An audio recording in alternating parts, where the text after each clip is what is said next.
Alright, I just raised the tripod a little bit, and I'm getting my coattail in a paint can.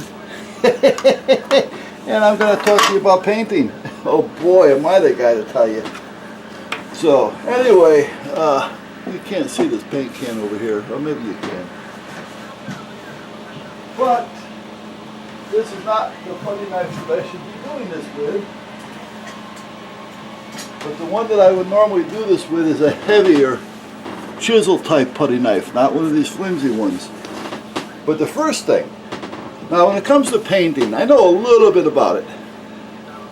Years ago, I'm 66 years old now, and I feel 76. But years ago, when I was like 12, 14 years old, I started painting, you know, after school, sometimes on a weekend, with my grandfather. My grandfather owned a painting company.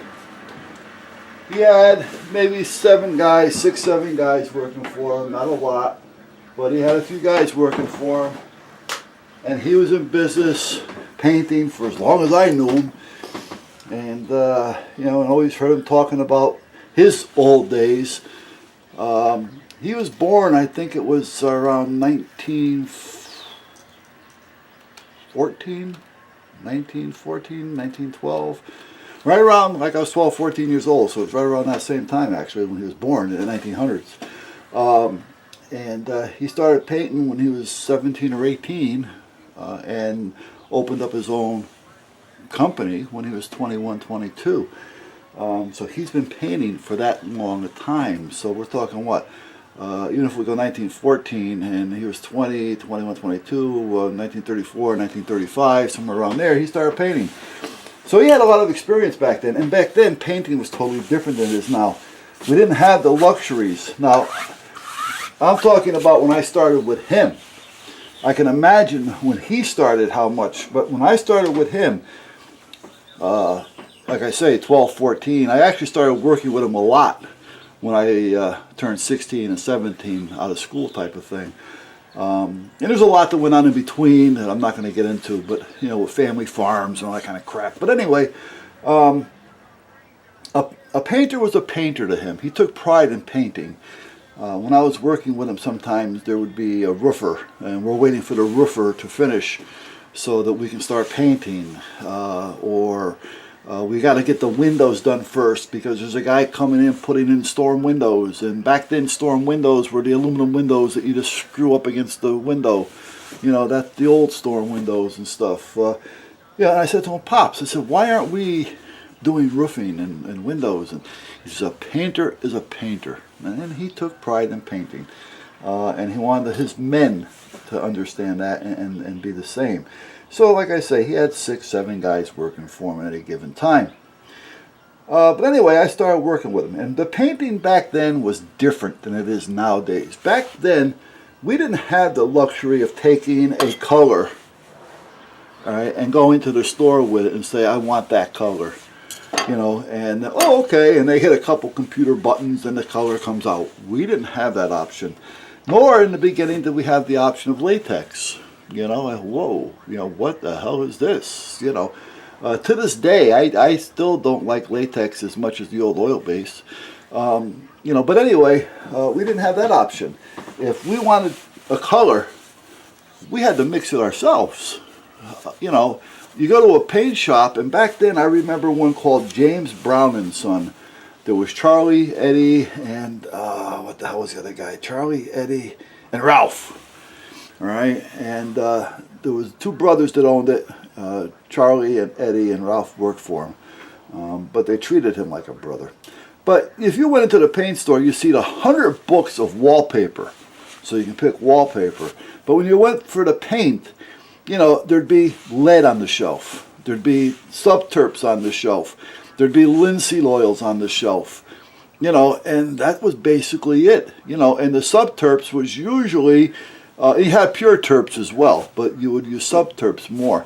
And the subterps would be in a 100-gallon drum in the basement. Now this shit's flammable, but yet they have it in the basement because the codes were different back then. And they'd have a pump coming upstairs, so if you wanted it, you'd bring your can or your jug over there, and they would pump a gallon of Subterps into the bucket, into your jug, and you pay, 49 cents or whatever it was at the time. But that's where you would go, and they had very few color charts on the wall, and the paint was most of the time mixed at the factory. So whatever few colors you had to pick from, that was kind of it, unless you wanted to get creative, and then that was it. So, and they would sell different colors, like for instance, when we were to mix up a paint and you wanted a buff color and you wanted us to paint the outside of your house, we would first look at the house, not measure the house, and look at the back of the can to say, well, the can says we get 2,200 square feet. Right? We'd look at the house and know instantly how much paint we're going to need for that house. And we're not looking at just the size, we're looking at the condition. How dry are the shingles? The shingles on the side where it's getting the sun most are going to be drier than the shingles that are not getting the sun most. Are some of the shingles in the back of the house that are not getting sun all the time because of a shade tree, is it damp all the time? Is there mold or mildew on it? The can doesn't tell you this stuff. The can tells you you're going to get 1,200 square foot, hypothetically, out of this can of paint. Well, hopefully you do. If the house is real dry, it's not going to happen. But anyway, what we used to do is we used to be able to look at the house and tell you, just by the condition and the size and the shape, how much paint it's going to take. Then we would take and buy the lead. We would go downstairs into the basement. The owner of the home would give us a little section of the basement floor or a section in the garage. We tell them, don't put your car in the garage for a few days because we're going to be painting and so on and so forth. And we would set down a drop cloth and we would set up a little workstation.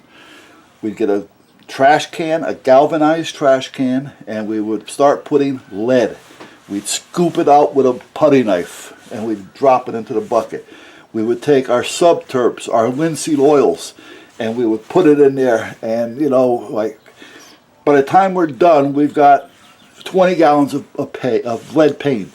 And we would start mixing it and breaking it up. Now we would do this the night before because it's got to settle, it's got to break up, it's got to dissolve.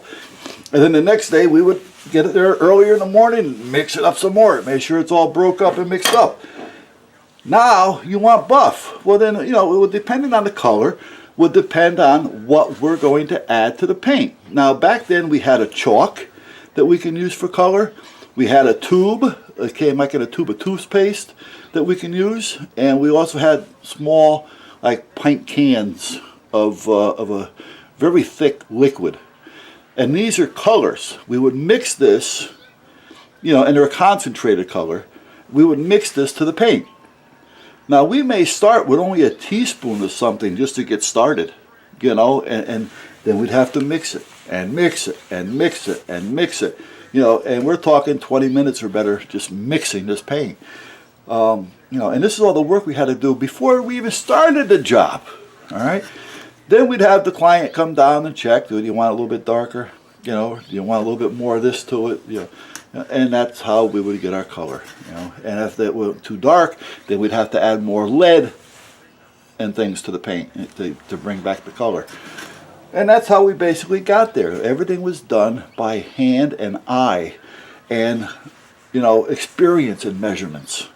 We would take, for instance, if somebody had some leftover, because my grandfather would always leave a couple gallons of touch-up paint with every job. So if they ever had to touch up something, there was paint there. All right. So if they had some leftover paint, we go to a job we've never done and they have a little leftover touch-up paint or whatever, and we have to match it. Well, we would start breaking it down like we always do the night before, and we'd start matching it up. And what we would do is we'd put our finger in their paint, and then we'd put a finger in ours once it's done, after, overnight of soaking and mixing and all that kind of crap. Then we put our finger in ours, and then we'd have our two fingers with wet paint on them. We'd put them together. And when you put them together, if they're close to the same, you're not even going to notice when they run together. But if you put them together and you can actually see a noticeable run, when they blend, well then you have to start working on that color. And that's how we would start matching our paints. Just by eye, by blending them together with our fingers. all right, and adding a little bit at a time. And I'm talking a little bit at a time. And every little bit you had to mix it for 20 minutes because we're mixing 20 gallons of paint. You know, lead paint on top of it all. All right. All right, so we're doing a lot of mixing, you know, and it's lead, you know.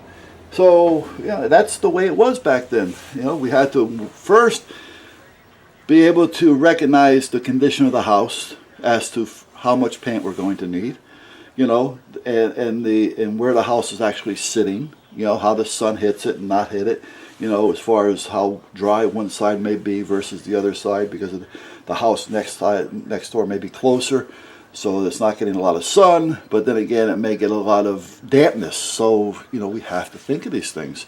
I don't know if painters today really care or even think about that stuff, you know. They look at the house, they get out their little measure thing, they walk the house, they kind of get an idea on the height and the measurements, and then they look at the back of the can and say, okay, you know, this is how many cans we need, you know. What color do you want? Oh, I want this color. So they go to the paint store and they take a piece of material or whatever it is the client gave them. I want that color. Boom, that color's done. You know, now if the house is extra dry and the can didn't account for that, now they're going to have to start cutting corners someplace, or they're going to have to go back to the client to ask for more money because they didn't account for the extra paint that it may take because of the dryness of the shingle. All right, or if they don't want to go back, well, now what do? Now we start cutting the paint, or they used to call it chopping or putting an axe to it. Go back there, put an axe to that. You know, basically telling me to cut the paint. All right, because we got to make it last. We're short a couple. All right, and that's how things would work. You know, it was a big difference back then than it is now. You guys, the paint now, you've got it made. You really do. I'm not saying that, you know, you're not painters, by no means, because, you know, I still look at painting as being a trade. A painter's a painter. Just that the painters back then had it a lot harder than painters today, you know. And that brings me to a point to where I'm getting ready to paint this. But before I get started painting this, I want to do something first. This is an old brush, but it's a decent brush, but it's an old brush. And it's not an expensive brush. But, you know, it's, I don't know, maybe $7 brush. It's been beat to shit. I use it for everything. I use it for a duster brush, you know, and that's another thing. But anyway, I got to do some painting with the epoxy. This brush has been in tons of different paints. But before I do any painting with a brush, with latex or oil, all right, I am going to take this brush and wet it. So I got a bucket of water over here. Okay, so I stuck it in the bucket of water, and the brush right now is kind of dripping wet. Now, this is part of what I was going to talk about. I'm going to do this, and we'll talk about it later. I'm putting it in what they call a brush spinner, because I don't want to paint with that brush soaking wet. Otherwise, I'm going to have a mess. Okay, so I just wet the brush, and I spun it dry, but it's still damp. Why I want that is the paint is not going to stick to the brush as bad or discolor the brush as bad as if I just paint a dry brush into the paint. So anyway, while I'm talking to you, I got to get this started. So when it comes to painting and such, and spinning the brush and stuff like that, I was watching a video the other day. Somehow I ended up on a channel on YouTube of a painter, and I don't know how, because I wasn't doing any searching for paint, but apparently somewhere in his tags he must have had something where the automatic play took me to automatically, which I hate. I try to keep this turning it off, but it keeps turning on. But anyway, I ended up on this painter's channel. And he's talking about painting, and he's been doing it for about 15 years. Now, when I'm talking like this, I am not knocking anybody. Everybody has their own way of doing things. I'm just letting you guys know of another way that we used to do things that seems to work best for me. And I don't always agree or believe in the DIY shows, you know, the do-it-yourself programs on TV. You know, some guys swear by them, but I listen to them, but I don't agree with everything they say. Let's put it that way. But I was watching this painting channel with this guy. Like I say, nice guy. Didn't, you know, I got nothing against the guy, nor am I knocking the guy for the way he does things. He just does things a little bit differently. He was talking about when you're cleaning your brush, how to clean your brush and roller, which is another thing. We never used rollers. My grandfather would kick me in the ass if he caught me painting with a roller, all right, inside or whatever. But he was talking about cleaning your brush and your roller, which is a good tip. It's a good thing to know. You know, sometimes people just go ahead and don't pay attention to what they're doing, and they end up making a little bit of mess. You know, now I don't like to use the word common sense, because common sense is actually life taught to you through your years, what you've picked up through the years. You know, that's more or less common sense. So somebody's common sense that you may have is going to be different from somebody else's, because their life may have been different in growing up. You know, and like with their common sense may be different from yours. So common sense is really a relevant term here. You know, it's a hard one to call. However, he was talking about cleaning a brush and roller. And he was saying when you clean your roller, you know, you take your hose, and while it's still on the handle, you stick it into a bucket. You know, get a 5-gallon bucket, stick it into the bucket so that the roller's lengthwise in the bucket, not that it's just sitting in there, and hit it with the hose. So as it spins, it's spinning all the crap out within the bucket instead of all over the place. All right, makes sense. Good tip. Then he starts talking about cleaning your brush. Now this is where I differ a little bit.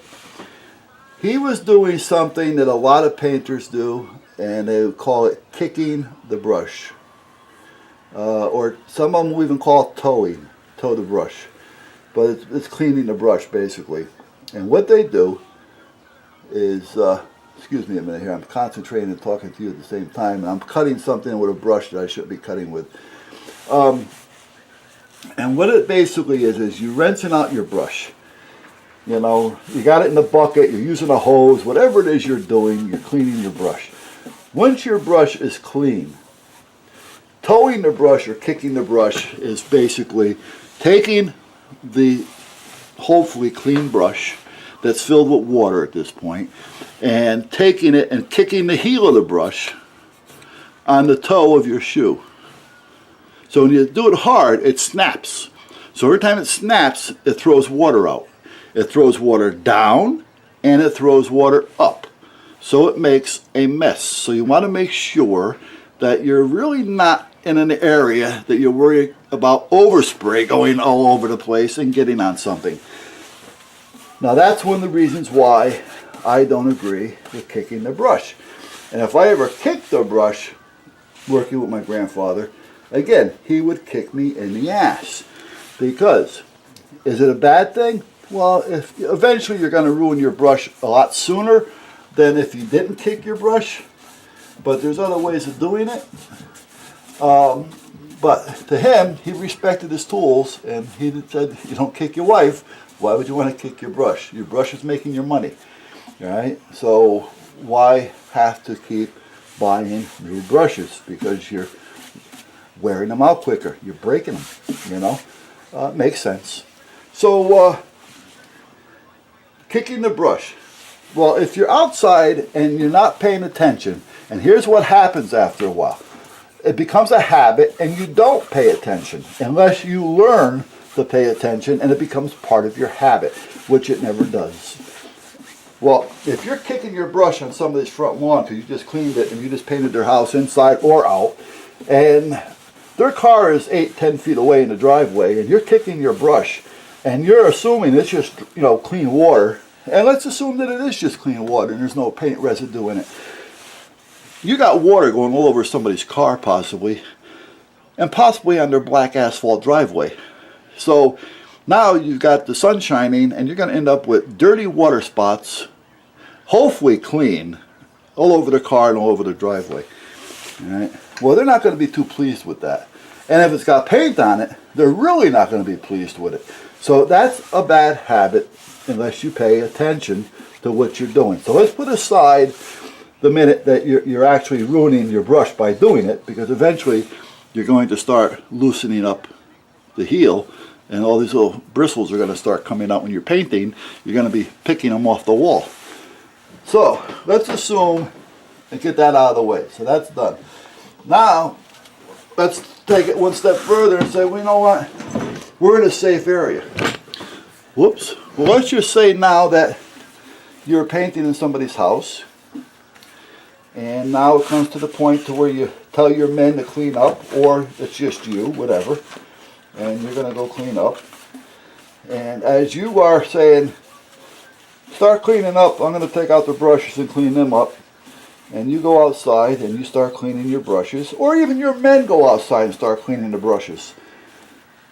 And somebody else is still inside the house, picking up all the drop cloths or papers or plastic or whatever it is you used to get through the job.